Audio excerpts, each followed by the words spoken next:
Ya meskipun waktu itu saya belum lolos CPNS, meskipun dengan skor 350, meskipun dengan persiapan jangka panjang, tapi dari situ saya ada sisi positif yang saya ambil. Skor terjadi peningkatan skor dari yang sebelumnya di tes 2013 itu saya hanya 260-an. Di tahun 2014 hanya berkat saya belajar jangka panjang, skor saya jadi meningkat drastis di angka 350-an. Ya 350 pas waktu itu skor saya. Meskipun gagal tapi saya ada nilai positifnya. Saya berarti kemampuan saya sudah ada peningkatan. Sudah ada kemajuan, hanya saja rezeki yang belum datang. Dan kembali saya seperti yang saya katakan tadi, belajar jangka panjang bukan satu-satunya faktor penentu ya. Ada faktor lain. Salah satunya ya rezeki itu tadi kayak saya tadi. Skor saya sudah alhamdulillah meningkat. Ternyata rezeki belum datang pada saya. Tapi nggak apa-apa, saya tidak menyesalinya. Yang penting ada peningkatan. Berarti saya tidak lolosnya itu bukan karena skor saya yang jeblok, tapi karena memang rezeki dan persaingan yang sangat keras. Sebagai tolak ukur, waktu itu saya daftar ikut di Pemda Kabupaten Pati yang di tahun 2014. Waktu itu dari jurusan PGSD yang diambil 74 orang. Dan 74 orang itu nilai terendahnya yang lolos, berarti yang ranking 74 adalah 358, sedangkan saya 350, kurang 8 poin saya masuk. Ya meskipun saya waktu itu memang gagal, di Pati saya gagal, tapi skor saya ini ketika saya bandingkan dengan peserta dari kabupaten lain yang di Pemda lain, di Jepara, Purwodadi dan Demak, skor saya itu harusnya bisa masuk kalau saya ikut di Pemda lain. Di Jepara waktu itu skor terendahnya yang lolos 340, sedangkan saya 350. Kalau saja waktu itu saya daftar di Jepara sudah masuk. Kemudian di Demak kalau tidak salah, kalau tidak 340 itu 338 skor yang terendahnya yang berhasil masuk. Dan itu juga di bawah skor saya 350. Di Kabupaten Gerobokan sekitar 340 juga, kalau enggak 336 terendahnya, skor terendah yang bisa lolos. Dan saya 350. Nah dari itu saya bisa mengambil hikmah, oh ternyata cara belajar jangka panjang ini tidak ada ruginya, tidak ada sia-sianya bagi saya. Kenapa tidak ada sia-sianya?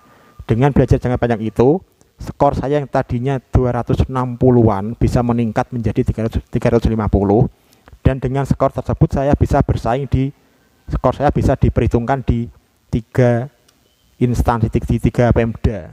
Hanya saja kembali pada tadi, ada faktor lain yang menentukan, yaitu keberuntungan. Tapi setidaknya performa saya di tes CPNS waktu itu ada peningkatan, ada kenaikan, ada progres daripada sebelumnya. Daripada saya gagal, sudah gagal, skornya jeblok, mending saya gagal tapi skornya tinggi, masih bisa bersaing. Ibaratnya kita kalah dengan terhormat.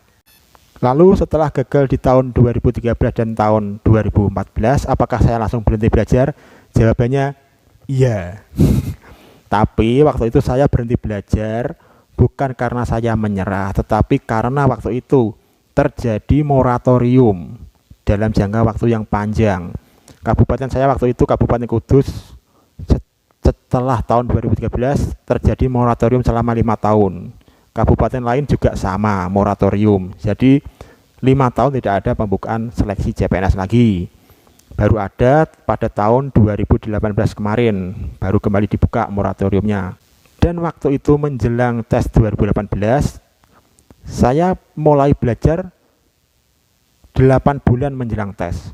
Jadi begitu ada kabar-kabar simpang siur, bakal ada tes CPNS nih di Kabupaten Kudus, saya langsung gerak cepat, saya langsung ambil kesempatan, saya langsung mulai belajar dari awal, sedikit demi sedikit, setiap hari, sering, rutin, meskipun durasinya pendek tapi singkat, tapi setiap hari itu mulai saya lakukan lagi. Dan waktu itu setelah lama nggak belajar, sempat moratorium sampai 5 tahun dan mulai belajar lagi, Saya juga sempat kesulitan karena materinya banyak yang lupa setelah 5 tahun tidak belajar sama sekali. Nah, oleh karena itulah saya mensiasatinya dengan belajar jauh-jauh hari sebelum hari H, sebelum hari tesnya. Sekitar 8 bulan menjelang tes saya mulai belajar. Dan dalam jangka waktu tersebut 8 bulan itu saya bisa kembali menguasai materi-materi yang saya pelajari di tahun 2014. Dan hasilnya alhamdulillah waktu itu di tahun 2018 skor saya sedikit ada peningkatan. Dari yang tahun 2014 saya dapat skor 350, di tahun 2018 skor saya 353, ada peningkatan 3 poin. Nah, itu semua juga salah satunya berkat usaha dan kerja keras juga, belajar setiap hari konstan, rutin, dan meskipun sebentar, yang penting setiap hari. Itu yang saya lakukan dulu. Lalu ada nih pertanyaan dari teman saya yang pertanyaannya gini, Mas, si A teman saya kemarin lolos bareng sama Mas tahun 2018, dia tidak belajar Mas, skornya juga bisa tinggi dan bisa lolos. Berarti kan belajar tidak menentukan Mas. Berarti kan belajar itu tidak menentukan keberhasilan kita. Iya, oke lah, memang benar. Belajar memang tidak menentukan, tapi belajar itu salah satu faktor yang menunjang keberhasilan kita. Sisanya adalah rezeki dan faktor keberuntungan. Oke, memang benar seperti itu. Nah, untuk temannya dia yang kasus yang tadi, yang dia tidak belajar tapi bisa lolos, dan kemudian kita mau mengikuti caranya, cara orang tadi, kita ikut-ikutan tidak belajar. Yang jadi pertanyaan saya, apakah kemampuan kita, kapasitas kita, kecerdasan kita, kepandaian kita, dan kemampuan kita sudah sama dengan orang tersebut? Apa sudah sama?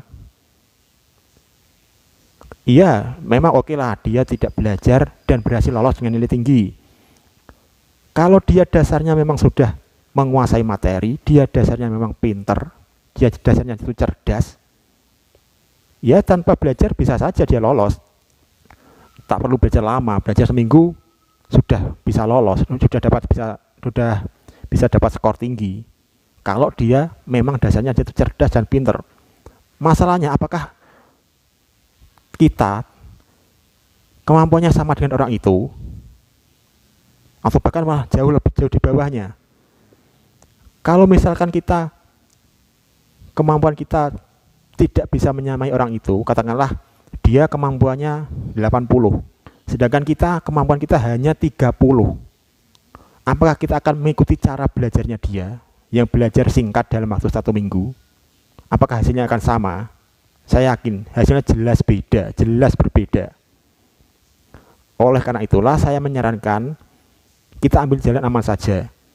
Belajar jangka panjang, jauh-jauh hari sebelum tes. Itu yang saya lakukan dulu. Kenapa? Karena saya merasa waktu itu kecerdasan saya tidak bisa menyamai orang-orang yang belajar dalam waktu singkat. Jadi saya menutupinya, saya dengan belajar jangka panjang. Supaya apa? Supaya kemampuan saya bisa menyamai orang-orang yang lulus dengan nilai tinggi padahal dia tidak belajar. Itulah cara saya.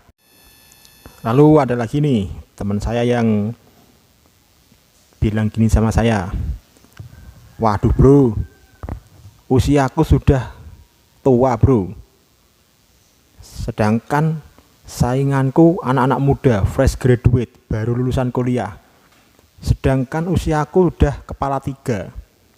Gimana mau bersaing? Orang usia udah gini, udah punya anak, udah otak udah nggak bisa buat mikir. Ya oke lah, berpendapat gitu. Tapi kalau menurut saya usia bukanlah penghalang.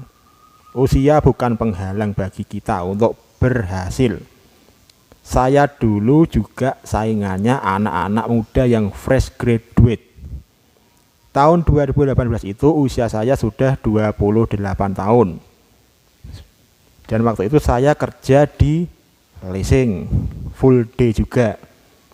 Dan saat tes, saingan saya itu anak-anak muda, fresh graduate. Kisaran usia sekitar 23-24 tahun lah, masih fresh graduate. IPK mereka juga tinggi-tinggi waktu kuliah. Sedangkan IPK saya termasuk paling rendah di antara mereka-mereka itu. Tapi saya tidak menyerah, saya tidak pasrah begitu saja. Saya tetap yakin, tetap berusaha, tetap belajar supaya bisa bersaing dengan mereka-mereka. Caranya bagaimana? Saya belajar lebih keras daripada mereka. Saya berusaha belajar lebih dari mereka. Ya dengan cara tadi, saya belajar rutin setiap hari, meskipun sebentar tapi rutin, dan dalam jangka waktu yang panjang, bukan 1 minggu menjelang tes. Supaya apa? Supaya kemampuan saya bisa menyamai mereka-mereka yang usianya masih muda-muda. Nah, apalagi ini buat teman-teman yang usianya masih muda, yang masih fresh graduate, yang kata orang masih segar pikirannya seperti buah semangka.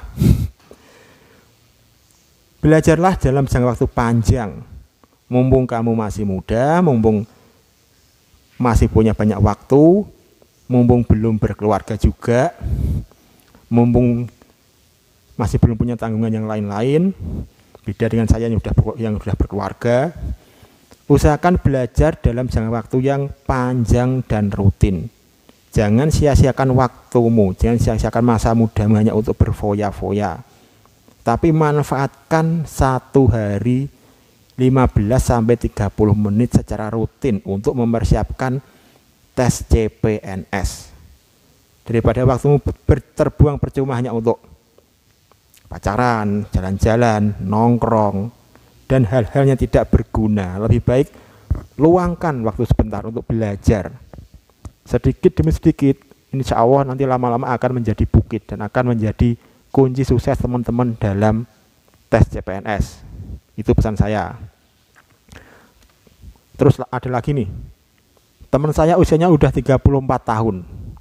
Sedangkan batas usia peserta tes CPNS itu adalah 35 tahun. Jadi dia ini usianya udah di penghujung nih, udah di ujung tanduk nih. Dia gagal berarti udah selesai. Tapi apa yang terjadi? Dia masih bisa lolos dengan mengalahkan anak-anak muda yang fresh graduate dengan usia yang 34 tahun. Jadi usia bukanlah penghalang. Yang jadi penghalang adalah kemauan pada diri sendiri. Apakah kita mau berusaha atau tidak? Selagi ada kemauan pasti ada jalan. Yang jadi penghalang itu bukan usia, tapi rasa malas itu yang jadi penghalang. Rasa malas itu yang harus teman-teman buang jauh-jauh, yang harus teman-teman singkirkan. Itu kuncinya.